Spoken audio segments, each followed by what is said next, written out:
Continuando con el siguiente ponente, es Carlos Saiz, es socio de Gómez Acebo y Pombo, y nos va a hablar de los efectos penales que puede tener los temas contables, que habría que prever que no los tiene.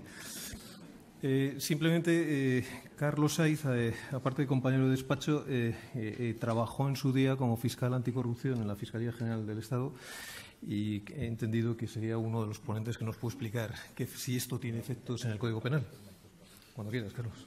Muchas gracias. Gracias, Enrique, por esta invitación y a la asociación y al BBVA como patrocinador del evento. Bien, yo espero no suscitar excesiva inquietud entre los asistentes, aunque lo cierto es que con el excesivo empeño que el legislador tiene por resolver todos los problemas existentes criminalizando las conductas, pues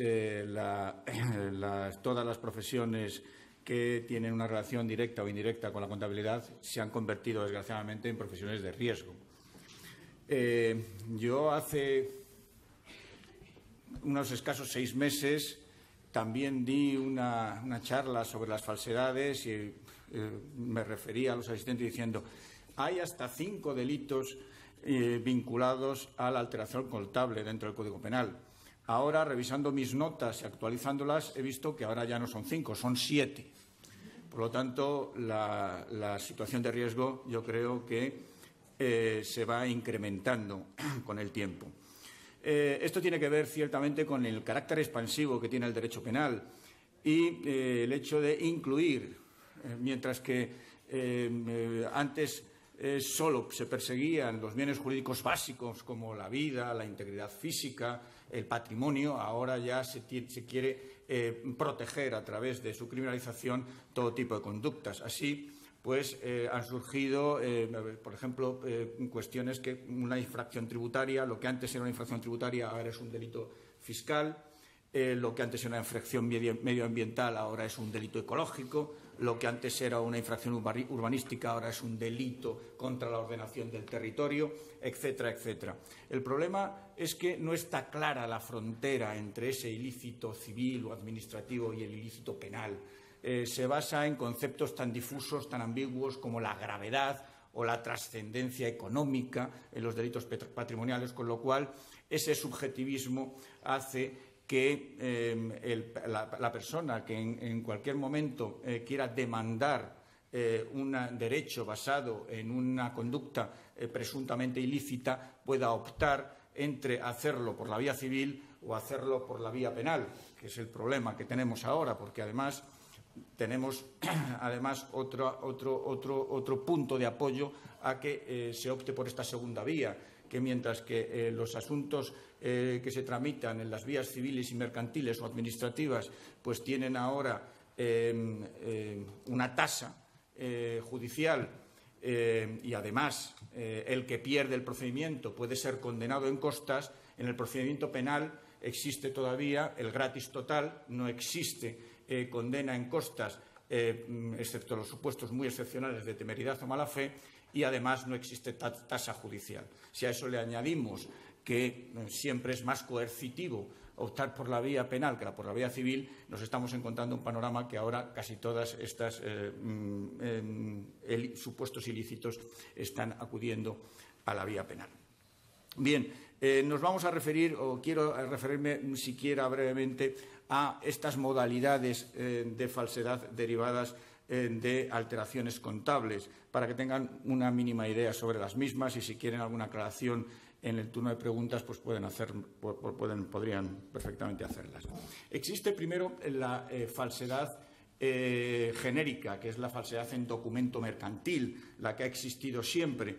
Esta se refiere a alterar un documento en alguno de sus elementos, documento mercantil, entre ellos, pues, por supuesto, son las cuentas de las sociedades, en algún elemento o requisito de carácter esencial. Y también otro supuesto dentro de los 4 de la falsedad genérica puede afectar también a estas alteraciones, que es la de faltar a la verdad en la narración de los hechos. Siempre el Supremo ha considerado que la palabra narración también se puede decir se puede referir a una descripción numérica, ¿no? Aquí hay que matizar que las falsedades burdas o inocuas, es decir, aquellas que no afectan al tráfico jurídico mercantil, no son constitutivas de delito. Y también hay que matizar que se requiere el dolo falsario, es decir, el autor tiene que tener conocimiento de esta falsedad y de la trascendencia de esta falsedad, si no también sería una falsedad inocua. Bien, esta era la única tipo delictivo que podía afectar indirectamente a la alteración contable hasta el Código Penal del 95, en donde ya se incluyen figuras especiales. La primera es la referida al delito societario.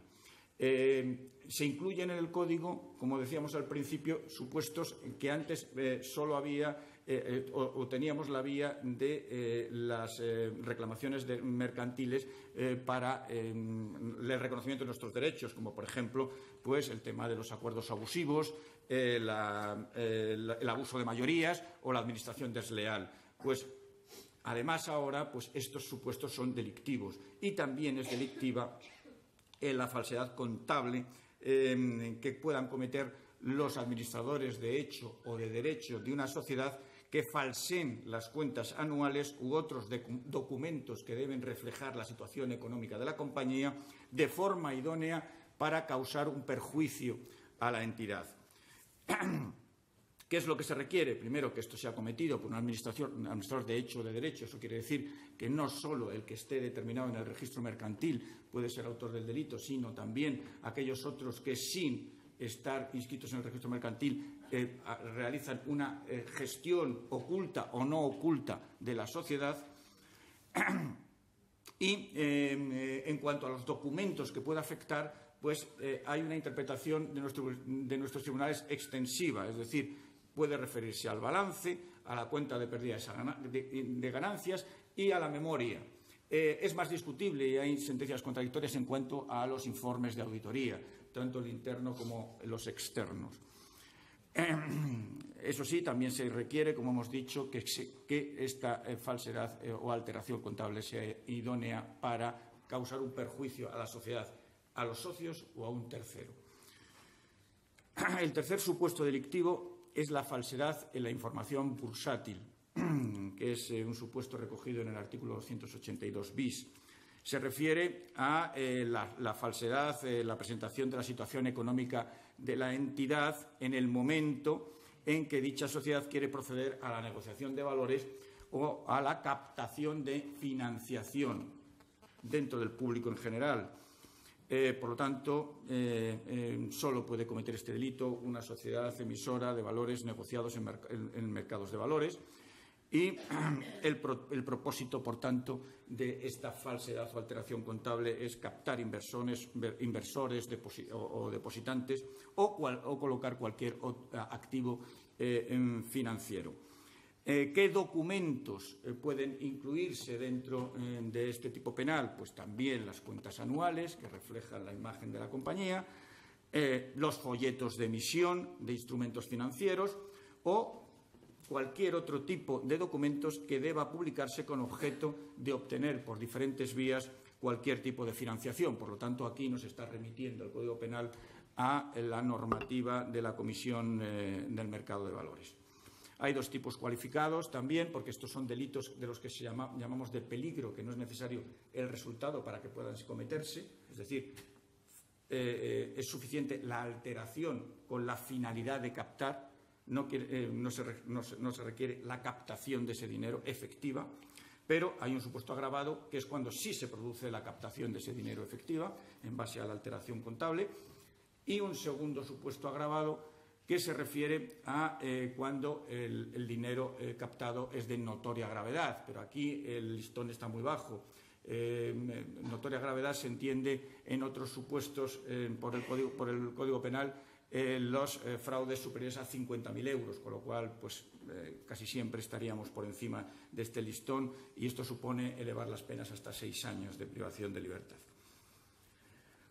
El cuarto delito está relacionado con la presentación de declaraciones tributarias. Es el delito contable del artículo 310. Supone faltar a la verdad en las declaraciones, en la contabilidad que sirve de soporte para presentar las declaraciones tributarias, con el fin de desfigurar las bases de las mismas y, por tanto, generar un ahorro de impuestos. Aquí hay 4 supuestos por los cuales se puede cometer este delito. El primero de ellos es incumplir absolutamente la obligación de llevar libros, por lo tanto no hay ninguna alteración contable, no hay ninguna falsedad, porque simplemente es el sujeto obligado que no lleva libros contables, pero los otros 3 sí pueden referirse a alteraciones contables. El segundo es llevar a cabo contabilidades distintas referidas a la misma actividad y al mismo ejercicio económico que oculten o simulen la verdadera situación de la empresa, es decir, lo que se conoce como la contabilidad, doble contabilidad o contabilidad B. El tercer supuesto es anotar en los libros obligatorios negocios, actos, operaciones o transacciones económicas o haberlos anotados con cifras distintas a las verdaderas.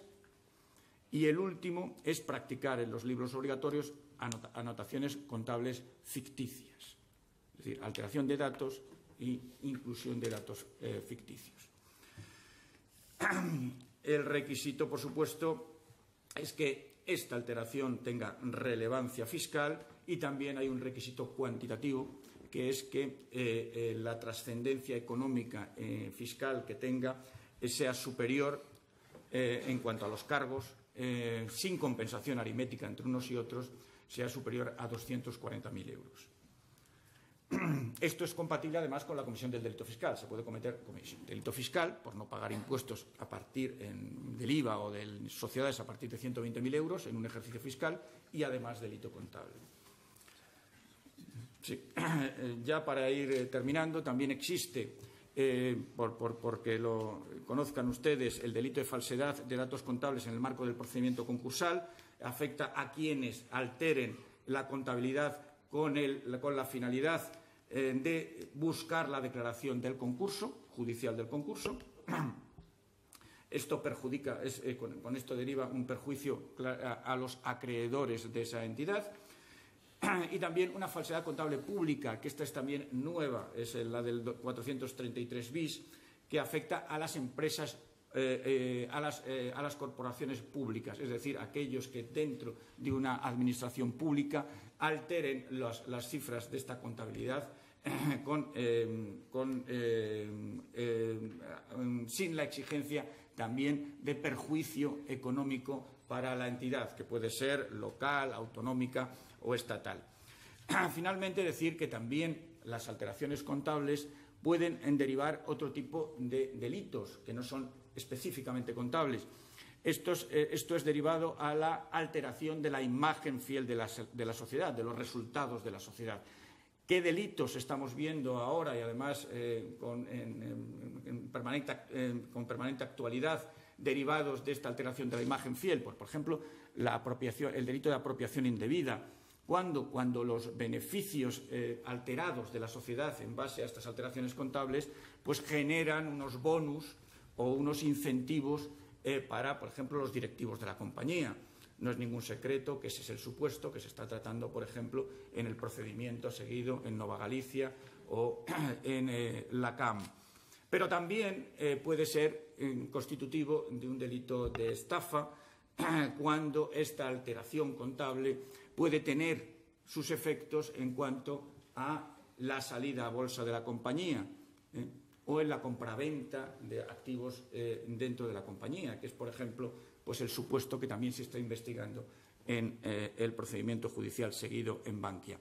Por último, de indicar respecto a la autoría de estos delitos que, evidentemente, todos estos delitos pueden ser cometidos o los autores directos de los mismos son los administradores de la compañía, pero también vía cooperación necesaria pueden resultar autores de estos delitos aquellos que han intervenido directamente dentro del departamento contable, del departamento financiero, en la alteración de estos datos contables. También los asesores externos de las compañías que han llevado esta contabilidad. Siempre, evidentemente, que su actividad, su actuación, tenga una relación de causalidad con el delito. y haya sido eficaz para cometer el delito. Es decir, que sin la actuación de esa persona que ha alterado la culpabilidad, el delito no hubiera podido cometerse. Pues perdonen que me he extendido un poco más.